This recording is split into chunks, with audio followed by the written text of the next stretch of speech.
We're back with another Hallmark Christmas special here on the Christian Indie Writers Podcast. So grab your cocoa, brace yourself. We're about to assemble the ideal Hallmark Christmas hunk. So stay tuned.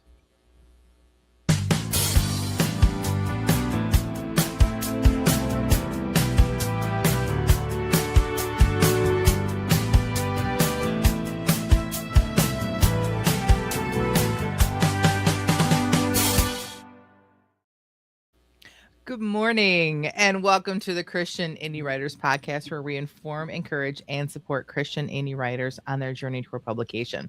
I'm Jennifer Carl Tong, and I write historical Christian romance.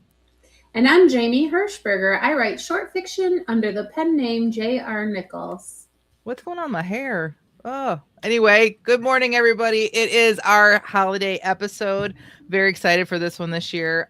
One of our most watched episodes of all time is our How to Write a Hallmark Christmas Movie episode. And if you haven't seen it, you're going to want to go back and watch it because there is a whole lot of hilarity, not a whole lot of good advice, but there is some advice there at the end. So definitely worth the watch. But yeah. So happy holidays. Happy holidays. I know you're like suddenly obsessed. It's driving me crazy. I got a haircut for those of you that are watching and not listening. I did get a haircut and it is not ideal. I do like it, but it's like today has been a day. Anyways, we're just gonna act like it's fine and move on. It is fine. It's just very staticky right now, and it's driving me crazy. But Jamie also got a haircut, but she's hiding it. She is like putting it back, but I guess I'm kind of hiding mine too. But anyway, good morning to Catherine Carroll. She's already here in our chat.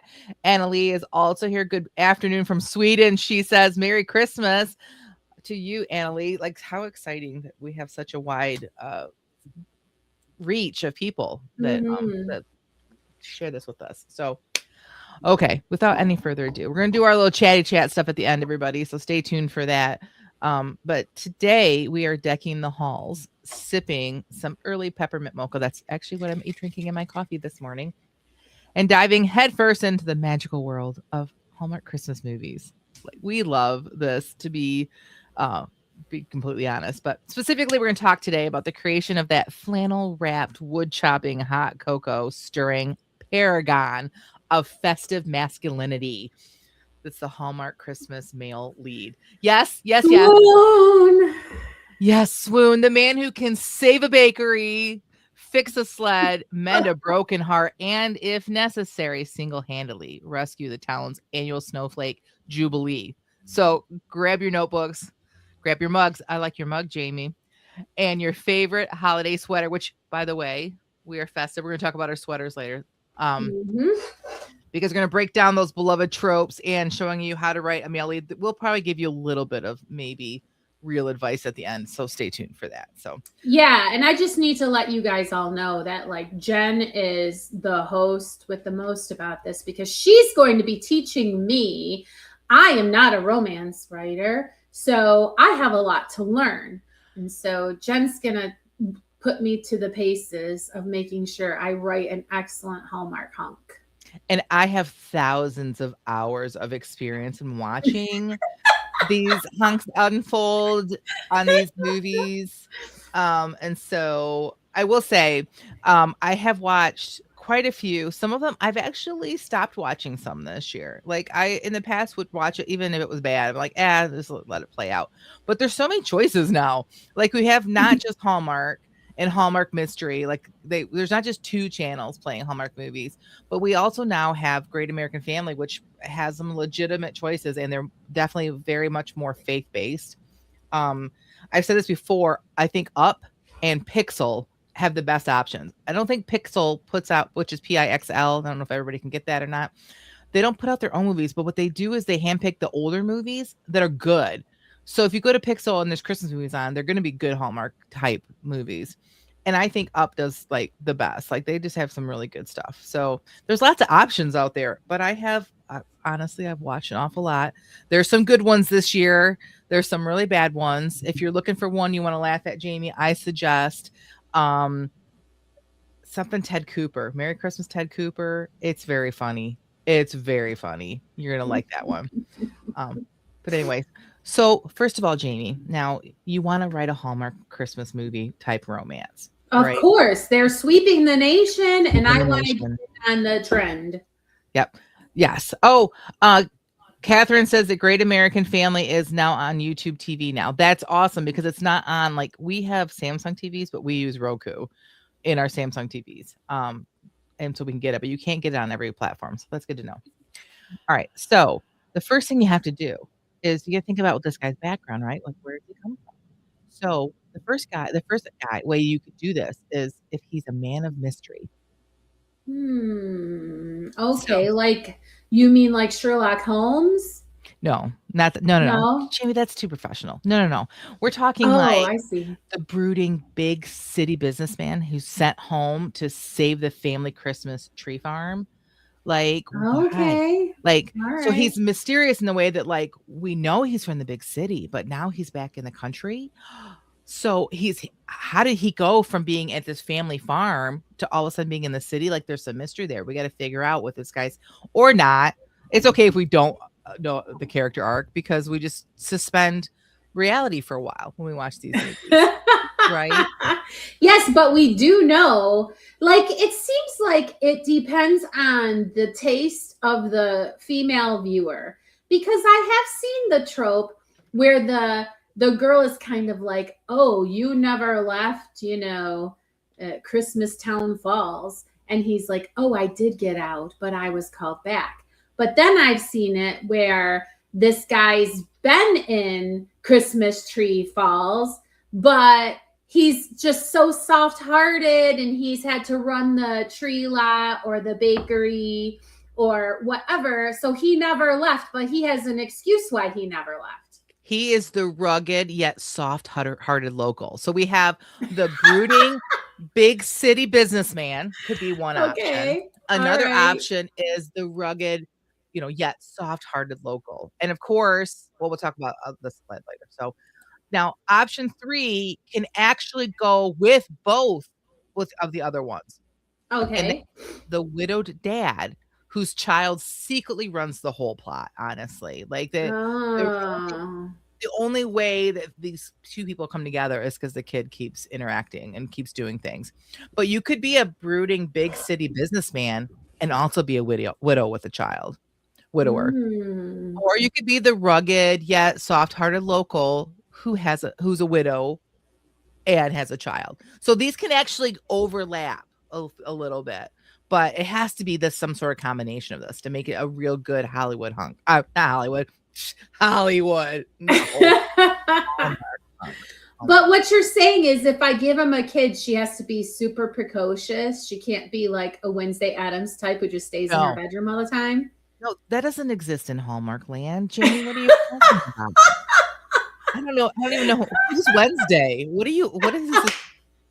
is this nonsense? Gotcha. Okay. And so super precocious and super into like fixing her dad up. This sounds very much like The Parent Trap to me.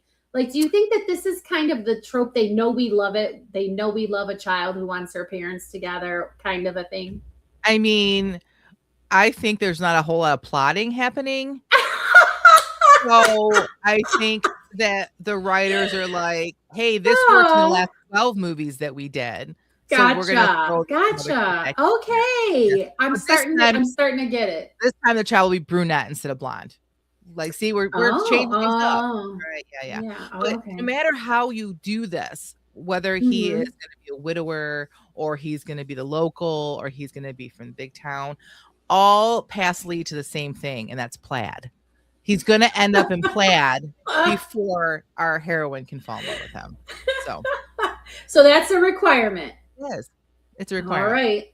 All paths lead to plaid. Okay, gotcha. Moving on to his appearance. So now we know we've chosen one of these ideals for our Hallmark guy. Okay. And so now we have to think, what's he going to look like? Well, he's got to be attractive. Not too attractive, though, because, we don't have that kind of a budget. But it has to be attractive attractive enough that, like, the grandmas that are out there watching would want to set them up with their granddaughter. That's basically where we're at here with when we're picking the actors for this. So you think Well, about and when as you're long grading as it. yeah, if he's doing a good job of portraying rugged yet soft-hearted, then appearance is kind of second place as far as what his face looks like. I mean, if he can grow a beard, this is also going to help. Because that will cover a lot of imperfections. Right? Yeah, well, that's true. That's true. So now, mind you, you're writing this. So we're talking about movies, but we're writers. So how would you write this? Well, you can make him as handsome as you want, honestly. But if it's ever going to be made into a Hallmark movie, you got to have some realistic expectations, is all I'm saying. Yeah, for real. Make sure, like we said before, he's got to have flannel because it's part of the Hallmark law or lore. I'm not sure which one. It's one of the two. He has to wear flannel. It's a requirement. Yeah. His hair never freezes, no matter what kind of blizzard, fake blizzard. Like, no matter what's happening, his hair is in perfect condition. Can he be bald? No, Jamie. This is Hallmark we're talking about. I don't know. I'm learning. I don't know what world you're living in, but he's got to have hair and luscious hair. Hair. It needs to be luscious hair for sure. Right. A little swoop up front, maybe, as it like gels around. Generally is acceptable. Eyes may or may not match the color of a Christmas pine tree. That's up to you because the cameras usually don't get that close, but you're writing. So if you're going to be specific, I would suggest Christmas pine green for his eyes because that would, make the most sense. All right. I'm picking up a theme.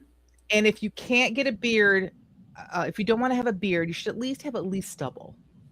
Like there needs to be at least a 5 o'clock shadow stubble to get that whole rugged feel, Yeah. Because even though, backtrack a little bit. We talk about the big city guy that comes back home, right? That's acceptable if he's going to come home to save his family's tree farm, right?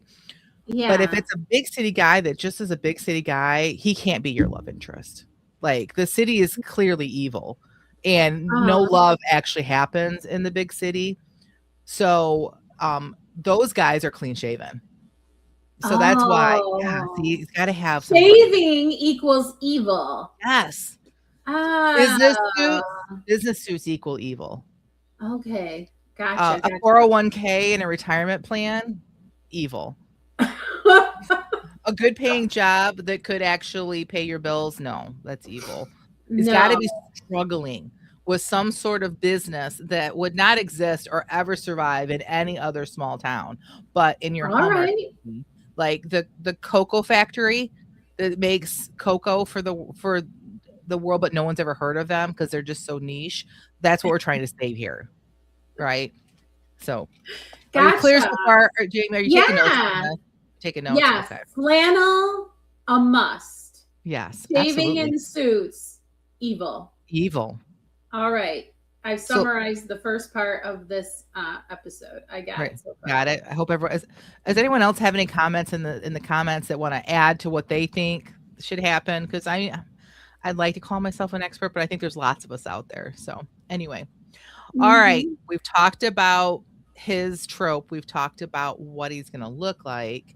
Now we need to talk about what is he going to act like, because there's very specific rules on a Hallmark hunk. Yeah. Okay. So he needs to be perfect in a predictable way, though. Like we need to be able to predict this. So first of all, he's stoic, but he's emotionally available at exactly the right time. Like he has, like he's completely emotionally closed off until a Christmas cookie shows up. Or until a little girl comes up and needs help with making her Christmas ornament. Then all of a sudden, like the walls go down and you see that he's actually a softie inside. All right. Yeah. Okay. And not only that, the emotional like unavailableness is completely gone the rest of the movie. Like it just gets healed. Like Like it should be for every man. This is why I think dating is hard in the United States right now. It's because these men haven't watched enough these movies to understand that even if they're emotionally unavailable, like they see a Christmas cookie and it's supposed to go away and everything will be better, and then dating will be fine. Mm-hmm. I mean, I think you're probably right about that. Yeah, Jen. Seriously, so okay. Like you mentioned before, that he would like possibly have a kid. Yep. Is he like a good dad? Is he? Yeah. He has to be a good dad. I mean, like this is Hallmark. Not only that, not just he's not only good with kids. He's good with animals. It doesn't matter what kind of animal. Usually, it's dogs or horses. Like bears, like reindeer. Reindeer. Oh, extra points for reindeer.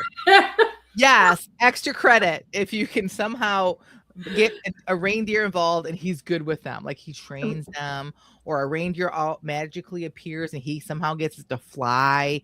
That would be extra credit right there. See, we're right. So maybe he runs a reindeer rescue. That's a great idea. See, Jamie, for reindeers who've lost their ability to fly, and that's why they have to come to the rescue. You're a natural at this. I'm telling you. I'm so inspired. Yeah. I can't wait for you guys to hear my sprint today. Okay, so we talked about his background before. Mm-hmm. Like, and he's like stoic. Has he been through something? Like, what's the deal with that? Okay. Oh yeah, he has to have some sort of tragic past. Oh, I forgot that. Yes. Yeah. But it's very tidy. Like it's very tragic, and we feel so bad for him. But it's tidy, and it's able to be like resolved by the end of your novel or the movie. Like so, for example, his girlfriend ends up marrying his brother, right? Ooh, okay. But by the end of the movie, they're able to sit down to Christmas dinner and everything's fine with no resentment at all. Like it's all good. Or his parents lost the Christmas tree farm when he was little, and he's never been able to look at a Christmas tree since then. Ooh. Until Holly, the love interest, comes in. Oh yeah, we should do a whole episode on our women. Holly comes in, and all of a sudden he helps her decorate a tree, and he's completely healed. And now Christmas is back in his life. So see how that works? You gotta have some sort of tragic past, but it needs to be neat and tied up in a bow, and so we can we can just know in our hearts that he's never going to deal with that problem ever again the rest of his life. And I know we have Catherine in the comments. I'm sure she will agree that this is real life. Catherine says you forgot to say that his name is Nick. We should do that is a law. That is a law with the Nick. Flannel, right? Or Chris. Yeah, but with a K for Kris Kringle. And our therapist in the chat says totally real life. It's all you need to heal your past tragedy. Excuse me. Oh, all right. What? I don't want you to think he's super shallow though, too, because he does have different gifts and skills, but they're very specific. He says usually will have a special Christmas skill. Right? Okay. So imagine he's our local, right? And he's flannel wearing, beard, and Yeah, but, I'm getting it. Yeah. But like he can carve ornaments. Right? So Christmas skill. Gotcha. Yeah. Oh, and we were talking about the reindeer. Like he was gifted with reindeer. Yeah. He could rescue reindeer. I mean, I would argue that chopping wood and allowing me to watch that would be a special Christmas gift. Okay, so wait a minute. A gift for me. I know this is not specific to the hero, but then I'm guessing this is wood chopping. It has to be like he has to live in like a snowy place. Like it can't be tropical because otherwise no wood chopping, right?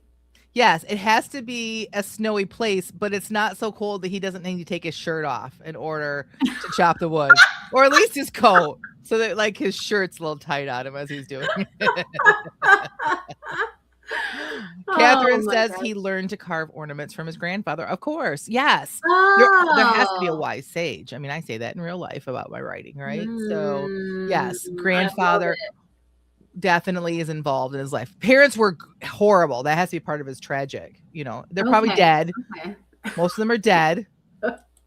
Like there's always some sort of dead parent when you come into these. I'm sorry. I know that this is a little too serious, and we talked before about them not plotting, but more and more this sounds like it's just crafted perfectly for like what a woman wants, because like no in-laws. Hello. Oh golly, I am someone's mother-in-law, a couple people's mother-in-law. I wonder what my daughters-in-law would say. Oh, can you imagine gosh. having Dorothy, Julia Sugarbaker as your mother-in-law? Listen, though, even if they're good, okay, you still have to figure out how you're gonna do the holiday, how you're gonna, there's still a factor, no matter how good they are. So what a dream to not have to think about involving his family. You know what I mean? Yeah. I don't know, maybe that makes me evil, but. All right, so we've talked about his personality. We've talked about what he looks like and everything. Now, what's his purpose, right? Purpose? He's got to have a purpose. I would say in life, but this isn't life. His purpose in the movie or your book. Okay, and gotcha. Ultimately, it's thawing the heart of your female lead. Aww. Of course it is. Okay. Mm-hmm. So, but how? Okay, never mind. I was gonna say, how's he supposed to do that? So obviously their wounds have to like complement each other. So like, if he can't look at a Christmas tree, then she must have an aversion to seeing people chop wood until she sees him.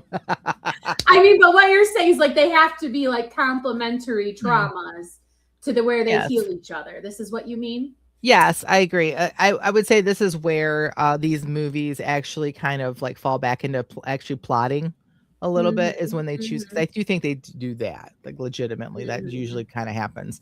But he usually exists just to teach her, the true meaning of Christmas, or vice versa. Sometimes she has to teach him that, but that can be his purpose. Okay. In general, I think more often than not, it is the female lead that's coming back from the big city than the male lead, but they do swap. And when that's the case, then he has to help her rediscover her small town roots. It's always like she's trying to like get back to the big city, and there's a snowstorm that stops her, or her car's broken down or whatever. And he keeps like showing her why it's so great living in this small town.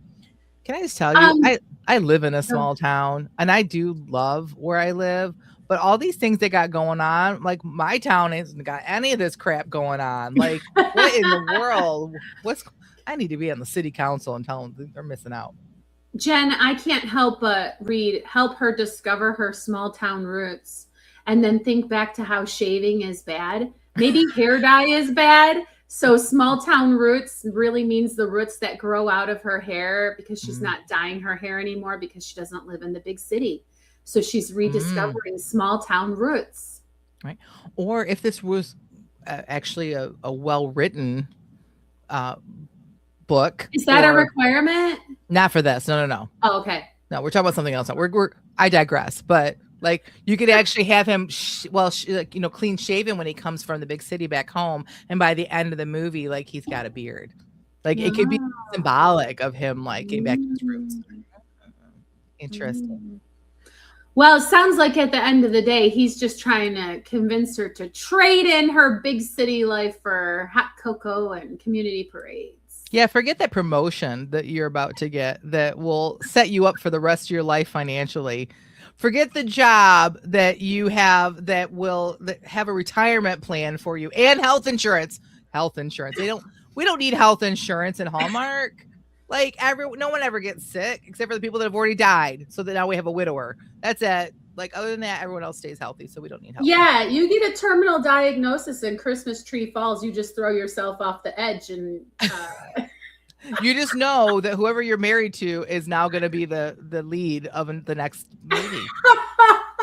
That's how it works. All right. It's the circle of life in Christmas Tree Falls. Got it. Catherine says if she came from the big city, her hair started as straight, but it will get wavy as she softens. Oh, that's good. Oh, that is very good. Very good. Like boiling ramen noodles. All right. So now that we've built our ideal Hallmark hunk, our Mm-hmm. Hallmark hottie. He's ready for his movie. So let's talk about some of the things that will happen that he has to participate in order for him to be Okay. a true Hallmark hunk. I'm ready. So No shaving. No shaving is no number one. shaving, No exactly. changing out of the flannel Right, plaid. No changing out of the plaid. right. Okay. There definitely should be a snowball fight at some point or other because it Mm. usually it leads to other things. Let's just say that. It Oh, I see. I it's a see. mandatory bonding scene. There's usually flirtation. Usually they are mad at each other, so they'll start throwing snowballs. And then somehow, in the process of throwing snowballs, someone ends up falling into a snowbank together. They fall together into a snowbank. I don't know how that happens because whenever I've been in snowball fights, you're not that close to each other.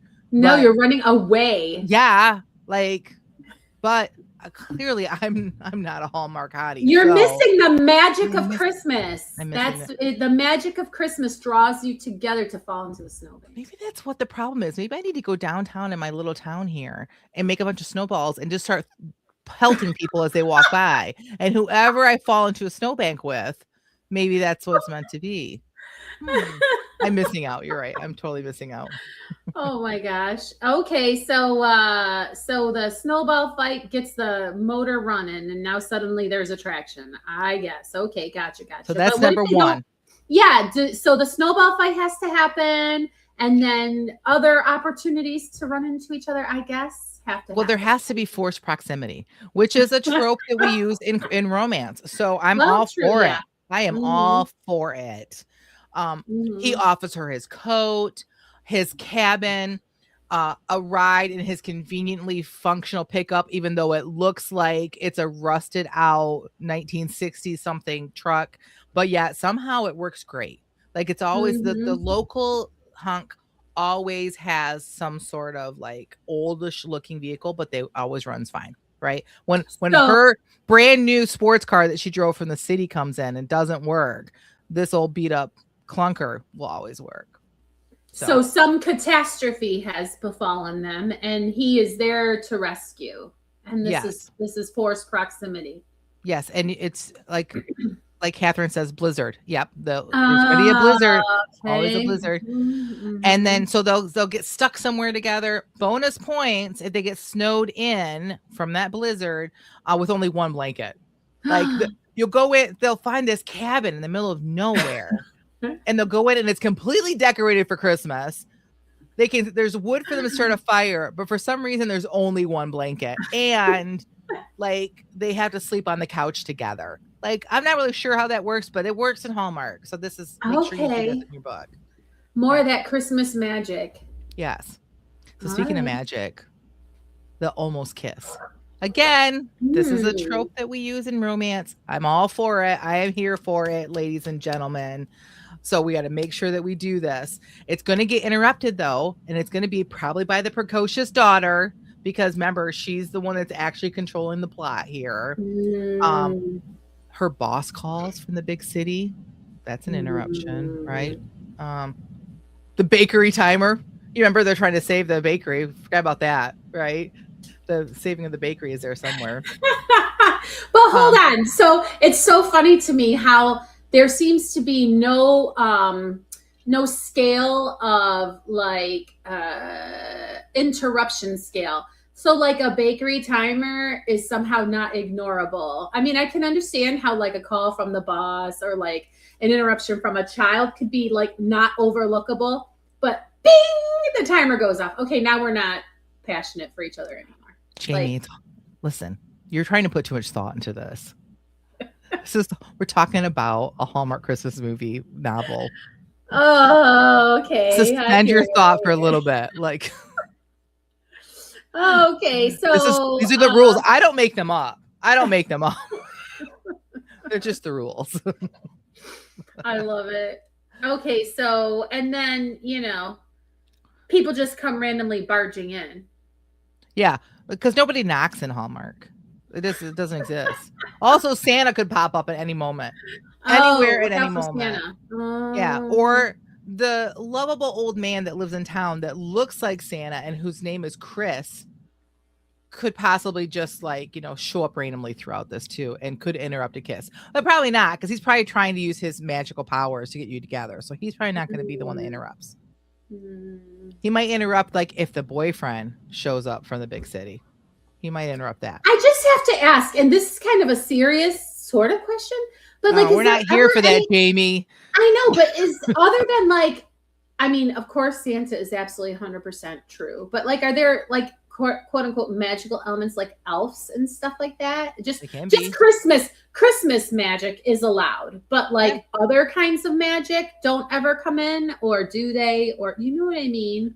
Other kinds of magic other than Christmas magic? Yeah, like they're usually pretty much like real world scenarios. These aren't fantasies. These aren't. Oh no, sometimes there's like so, but it's Christmas magic. Like elves are Christmas magic, and it can be, if it's a faith-based one, it can be like miracles. Those are actually my favorites. The ones that will have actual miracles in them.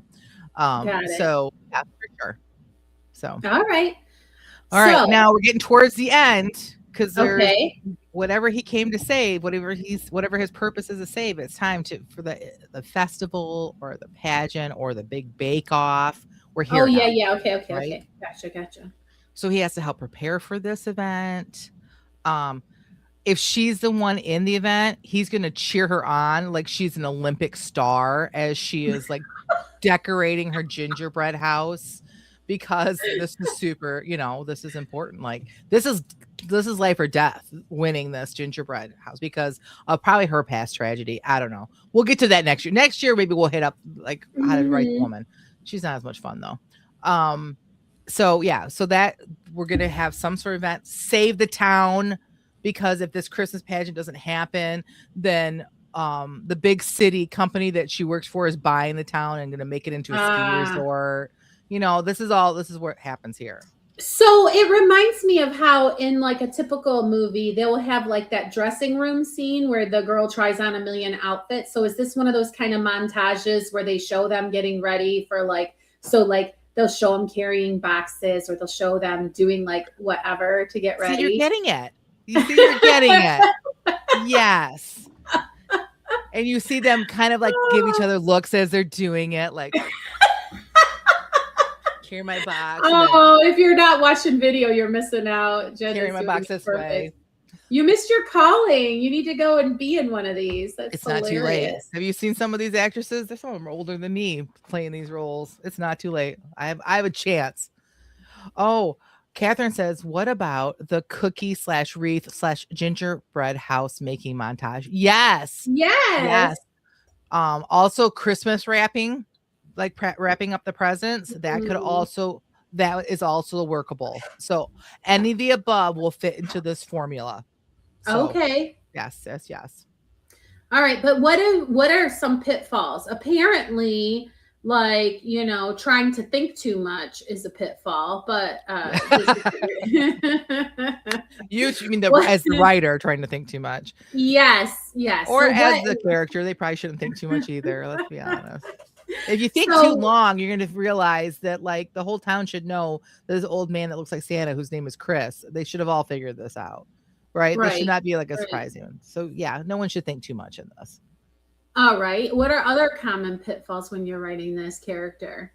Well, I think that if you try to make this character have a life too far beyond the downtown where the gazebo decorating is happening, like you're probably missing your mark. Like he should not have too much of a life outside of this town. Okay. His history should not really be that extensive. Like then you've probably overdone it. If you accidentally give him real flaws, he might not get his Hallmark certification if he actually has some real life flaws. Like they need to be much less, like predictably perfect. Predictably perfect. Yes, exactly. Like he could have broken his ankle, so now he can't go on a ski trip with his friends, and so he's grumpy about that. But that's not like a real life flaw where like he was, maimed in the war and now has PTSD. No, we can't do that. That's like he would not get his Hallmark certification as a Hallmark hottie. That would not That's happen. too So heavy. That's too too heavy for heavy. home. Too heavy for Hallmark. And that's not Mhm. what we're here for. Not Okay, today, I at got least. you. All right. You Well, know how thank you. I I hate very to give real flaws and kill people. You know how much I hate to do that in my writing. right. Gotcha. All right. Well, that was fun. But we love doing this, and I hope you guys understood like how tongue in cheek this all was for us, and it was a lot of fun. But there are, if you are writing a Christmas romance, there are some things that you do need to consider, and I do think that you can get some things from watching these movies. First of all, Mhm. the formula works. Yeah. I mean, there are empires built on these formulas and people watch them. I am people. I watch them. Some of them I don't, but like it works, right? Jen, I want to, I'm so glad you brought this up because before we transitioned away, I know we've been having kind of a mocking, sarcastic, fun tone. But like ever since you introduced me to the term cheer chaser when it comes to people who read romance, these movies and stories can be doing something very important for people, giving them Yeah. a safe place to run to in a world that's upside down and Yeah. chaotic. It's nice for things to be predictable. It's nice for Yeah. things to be cozy and jolly and happy and nothing that you have to think too much about. Like, what a nice escape for people. So, like, for all the quote unquote hating that we're doing, it's like not because we think these shouldn't exist or they're worthless or any of those things. It's just Right. really poking fun at something in a way that hopefully I would feel comfortable doing with my own work eventually. Right, and I would argue that I'm hating on it. I'm just I'm joking along with it. And there Yes. you will I would say the people who really truly watch the Hallmark movies and enjoy them, they know. None of them are like thinking these are legitimate, like don't, they all joke about it. There are Instagram accounts out there. There's just one that I started following of this couple. They're older than me, a husband and wife that sit and watch them, and then they come back on Instagram and they give a review, and it's hilarious. They're laughing at each other. They give it like Christmas trees, 1 Christmas tree to 5 Christmas trees ratings, and like I love that. everybody, yeah, it is a fun genre. It is very predictable, but it's like Jamie said, like some people find comfort in that. And like there's a whole slew of like people like just getting out their hot chocolate, putting on some cozy socks and sitting in front of the TV and watching these, There are like there's a reason why the same actors and actresses get used over and over and over again because it's a comfort level, it's a familiarity, and people in a world that is upside down, you're right, they are looking for that. And so we're joking about it today, but it is a whole thing. Go ahead, Jamie. Jen, I'm going to get a lot of hate mail for this, but what it reminds me of is WWF. You know how like the The guys who are wrestling. really into the wrestling, Yeah. like they know what the whole like, but they are in like, do you know what I mean? It's just Yeah. like the place to go to get this whole culture and world and environment that you have that's just a part of you. And I think it's a beautiful thing. I like it. Catherine says that will be me today because I need to make some jewelry. I put them on. Yay! I feel like when I clean or I'm wrapping presents, like they're on, and I don't necessarily stop and there's a few that I will stop and watch. For sure the Ted Cooper one is very funny, I think. And what was it? I do like the Three Wise Men and a baby. There's a trilogy of them. Those are very funny. Like I think some of them are next level. And then I love the classics. The Christmas Card I think is a great one, even though it does have the cheating trope, which I'm not a fan of, but I like this one. Yeah, there's quite a few that I really do enjoy, older ones too. So anyway, so let's transition into some actual writing advice. And I'm just going to go through this quickly because we still have our prompts, our writing to read, our sprints. And so this is advice of how to write a strong male love interest for real, not for For like real. Hallmark. Okay. And arguably you could write a Hallmark romance this way as well. Like we are, Sure. and I don't honestly know like how much of the Hallmark romance writing is adjusted during production by people. Oh. I don't know. I've never sold a book to them or a story to them, or so I don't know. Okay, so number 1, give your male character clear internal motivation. If he doesn't have a real purpose, then your readers are not going to care about him, and it's going to be not fun to write him anyway. Even if he chops wood for a living, which is a little ridiculous, but could be the plot of a story, he should have real goals, fears, and there has to be emotional stakes. So make sure you don't make him shallow. What does he want in life, and what does he risk losing by these whatever choices that you're having him make in the story? Okay. Number 2, avoid making him a prop. The romance is stronger when both of the characters have a character arc. And so writing a character arc for your female character and just having a guy that's her romantic person, it's not going to be an interesting love story because nobody cares about him. So if you care, even if you write this really great heroine and your readers love her, if they don't love him, they're not going to be interested about him getting with her because they have so much love for the female that they want a really great guy. So like you want to see your bestie with someone who's great. Yeah, you want to see your daughter with someone who's great. Like, right? Yes. Yeah. And stereotypes, aka tropes, are great. Just make sure that you balance them with like specifics. The tropes are fun, but he needs to have unique quirks. This is why the ones I told you are good. Like the Ted Cooper one. The guy has a like notoriously bad Christmases, but yeah, he's a forever optimist.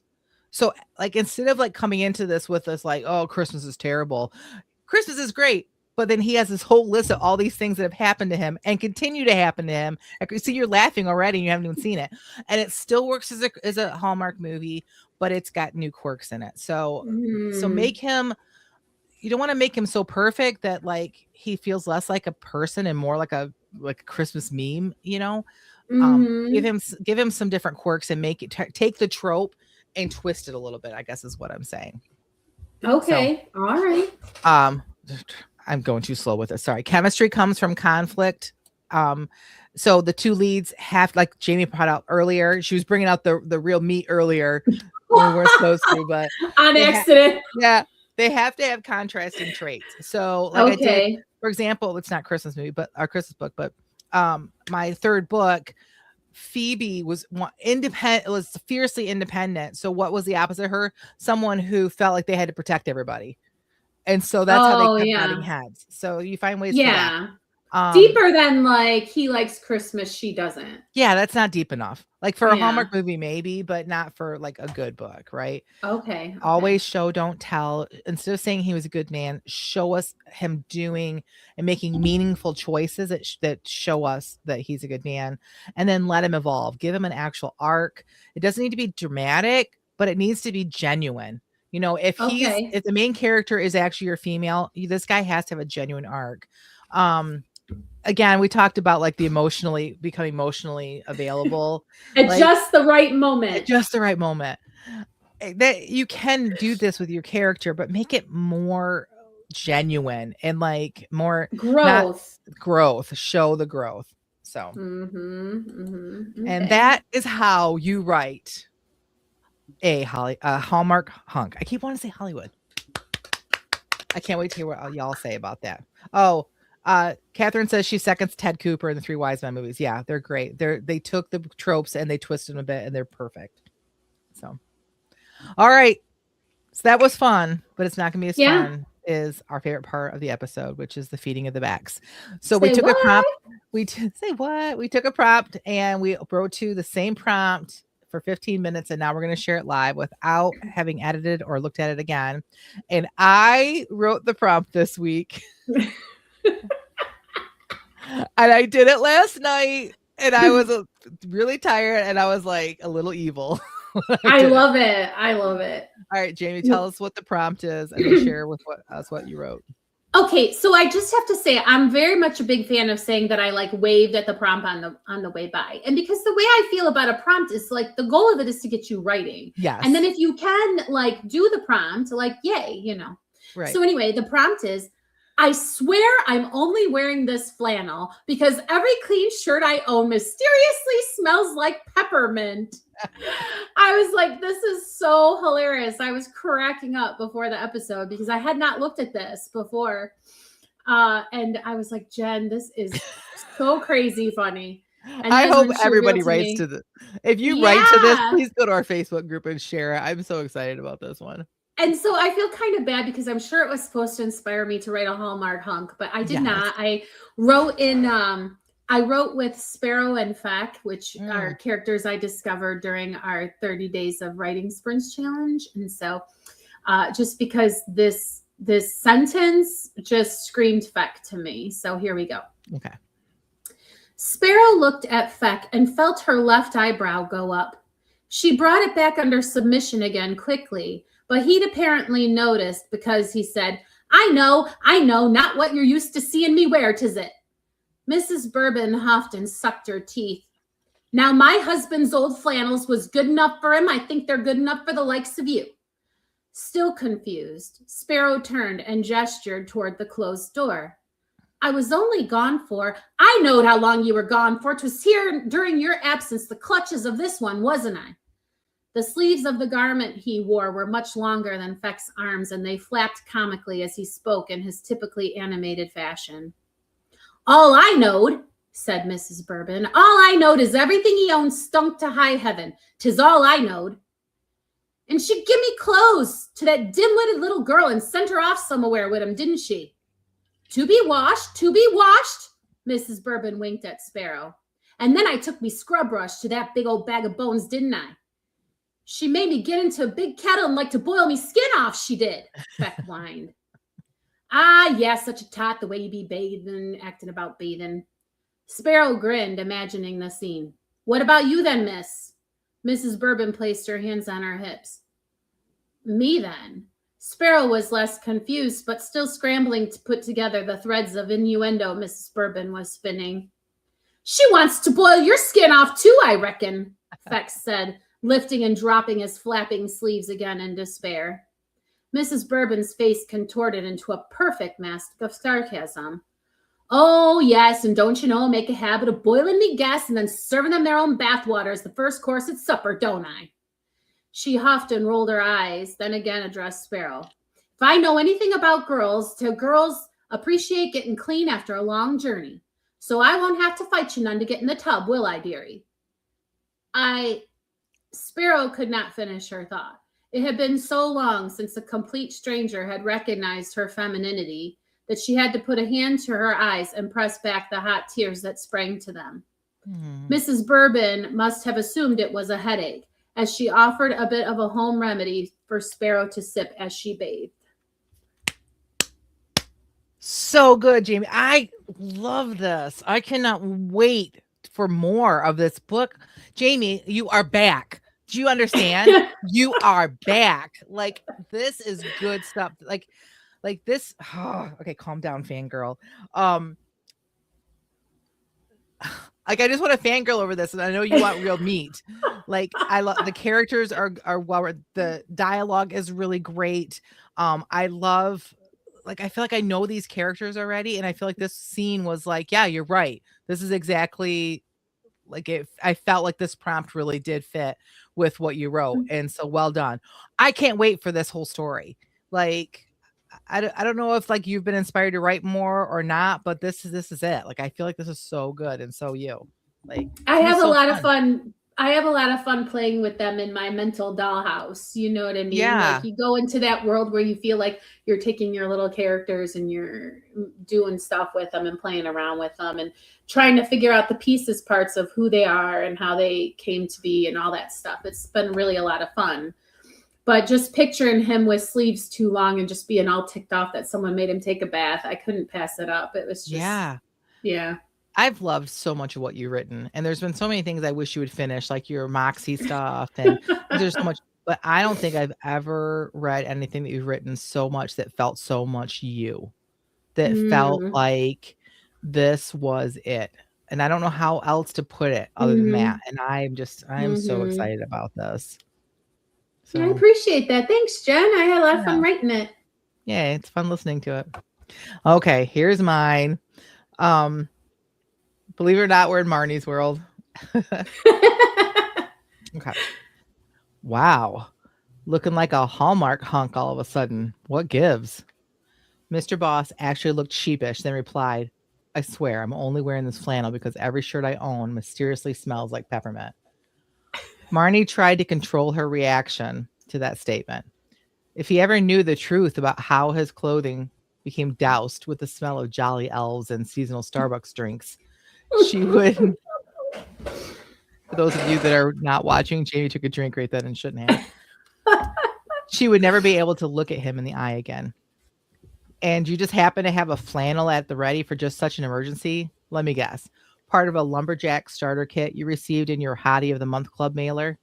He looked down at his torso. He ran his hands down his chest in what was probably a self-conscious attempt to smooth out the flannel, but all he succeeded in doing was drawing Marnie's attention to the muscular torso that lay beneath. She thought momentarily about helping him smooth out the non-existent wrinkles of his shirt when a voice interrupted them. Ho, ho, ho there, young couple, but I was wondering if you could help an old man out. They turned to find an older gentleman standing there, bright rosy cheeks glowing against the backdrop of his snowy white beard. We can try, Mr. Boss answered. What can we help you with? It seems that there has been a debacle down at the Christmas fair. All of the elves called in sick, and I need a couple of helpers to pass out the presents.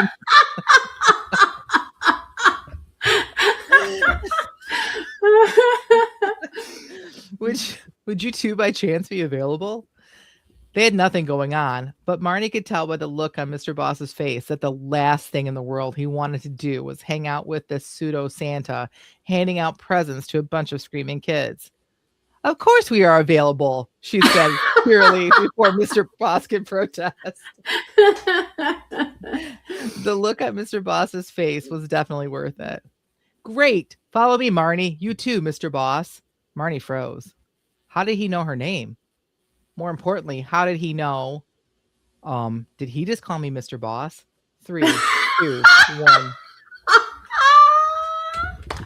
Merry Christmas to us. That was our Christmas present, I will tell you.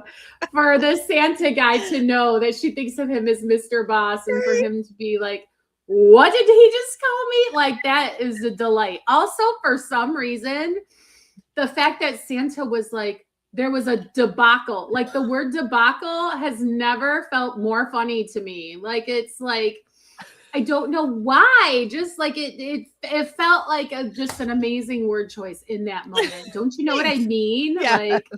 Like, also, there's like this whole thing where you pronounce words with L-E on the end sometimes, like debacle. There was a debacle. Anyway, the whole thing was just great. And I like that this prompt. So, okay, because when I saw that prompt, I thought, well, somebody obviously was using peppermint to keep away mice and they put it on cotton balls so like, what was Marnie doing with the peppermint? Do we know? Do we know? Was she cooking? I don't know. I don't know. But somehow she was involved. Yes, of course. Of course, the peppermint event of 2025. I don't know. Like, somehow she was involved. The peppermint debacle. Okay, I just have to say, Jen, that like I know this was just a silly sprint, but this is the beauty of sprinting, because I kind of almost feel like it was a little bit revelatory to me. And I mean, you're the author, so maybe not.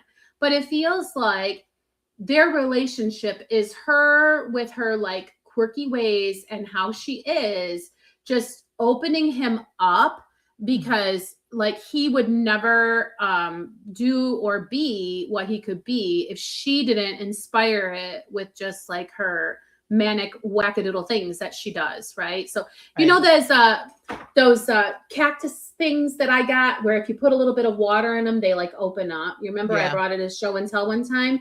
Jerusalem something.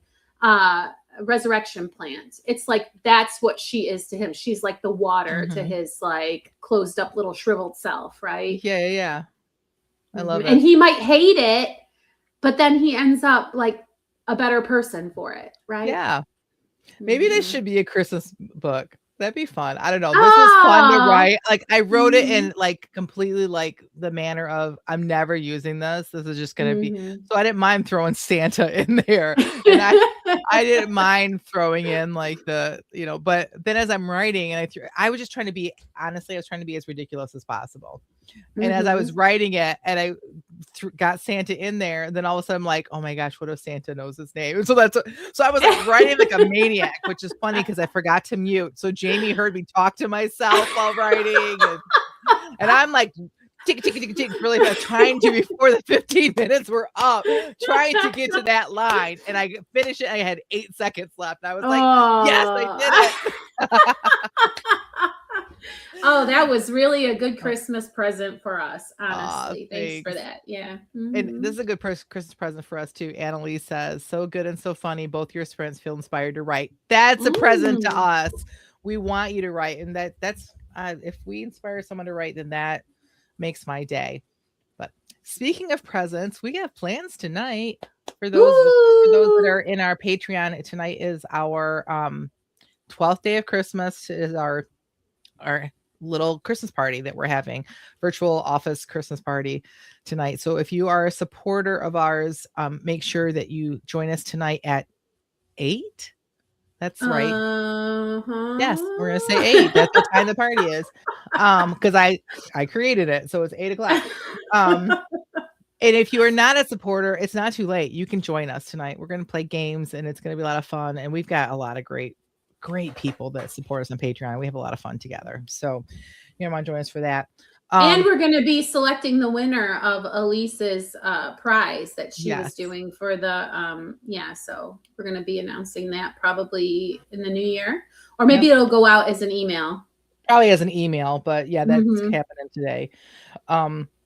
So Jamie, do you want to talk before we go? So this is our little what's up, what's next. But like for those of you listening, this is our last episode before our hiatus. We always go on hiatus over the holidays. We'll be back in January. So before we go, though, do you want to talk about our outfits? We're very festive today. Yes, very festive. So I'll go first because yours yes. is better. So I thrifted this shirt. I've had it for a couple of years, so I'm very proud that I thrifted this because I can't believe anybody gave this shirt up. Like Jen. Honestly. And the good thing about it is it doubles as a Halloween costume. You could be Where's Waldo?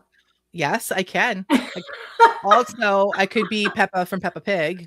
If you ever watch that show, is it Peppa or is it Olivia? Olivia, that pig. Yeah. And then this sweater is from my mother, who passed away. It's from her unironic collection. She wore this legitimately, like as I'm ready for Christmas, and I love it. So I love it too. So, all right. Speaking of love, Jamie, let's see yours. Okay. I have a famously favorite to me thrift store. It's almost like I manifest things to appear in this thrift store, I swear. But I was like, I wonder if they would have anything that would be suitable to be considered, I don't know, like an ugly Christmas sweater, ugly festive holiday wear.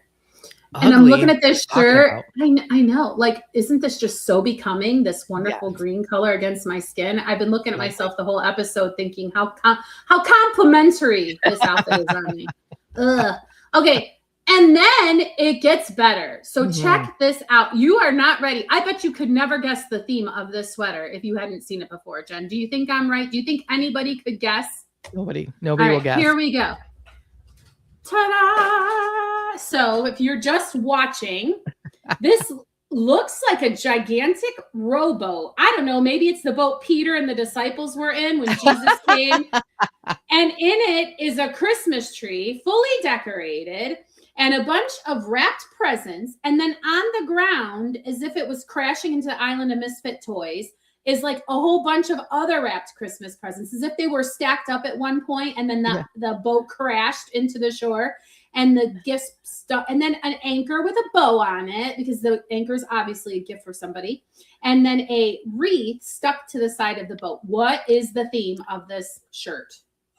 Jamie said shipwreck. I said dreamboat because we were talking about Hallmark hunks. But Jamie, what is the opposite end of the wreath? Is that a garbage can?